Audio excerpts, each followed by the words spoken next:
Timnas Indonesia U16 dan senior akan jumpa Australia dalam dua ajang berbeda. Ketum PSSI Erick Thohir meminta kepada kedua tim untuk bisa menang. Indonesia U16 akan menghadapi Australia pada kualifikasi Piala Asia U17 2025. Baru-baru ini kedua tim sudah jumpa di Piala AFF U16 2024 dalam laga yang dimenangi Australia dengan skor 5-3. Erick Thohir pun meminta Indonesia untuk balas dendam. Indonesia U16 akan lebih dulu melawan Kuwait U16 pada 23 Oktober 2024, lalu Kepulauan Mariana Utara U16 2 hari berselang, baru Australia U16 pada 27 Oktober 2024. Sejak kita mengalahkan Australia di Piala Asia U23 lalu, mereka, Australia, menargetkan kita jadi seteru baru. Itulah mengapa saat tim muda mereka menang di AFF kemarin, selebrasinya agak berlebihan, kata Erick Thohir dalam pernyataannya. Tapi ingat, saya minta ke pemain, tidak boleh ada yang menundukkan kepala. Tidak ada yang menangis. Nanti kita ketemu Australia, kita sikat. Bersama supporter, kita akan dukung habis-habisan timnas.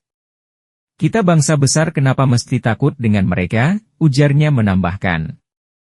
Selain Indonesia U16, tim senior juga akan jumpa Soceros. Kedua tim akan bentrok di ronde 3 kualifikasi Piala Dunia 2026 pada 10 September, di mana Indonesia menjadi tuan rumahnya. Sebelumnya kedua tim juga sudah jumpa di Piala Asia 2023. Indonesia kalah telak 0-4 dalam partai 16 besar di Qatar. Garuda Muda, Indonesia U16, kita harus bangkit lawan Australia Oktober nanti. Apalagi kemarin bermain dengan 10 orang bisa fix, ucap Erick Thohir.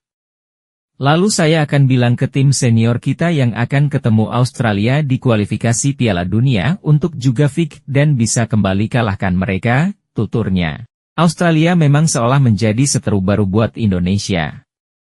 Dalam berbagai ajang di level usia berbeda-beda, Indonesia kerap jumpa Australia. Khusus menghadapi Australia yang kini menjadi rival baru Indonesia, supporter akan maksimal dukungan. Ibaratnya kini lawan Australia bisa dianggap seperti kita bertemu Malaysia. Jadi timnas harus yakin, karena lawannya bareng supporter, ujar Sekjen Presidium Nasional Supporter Sepak Bola Indonesia, PNSI, Richard Ahmad. Terima kasih sudah nonton, update terus berita-berita dibuat Makan TV. Sampai jumpa.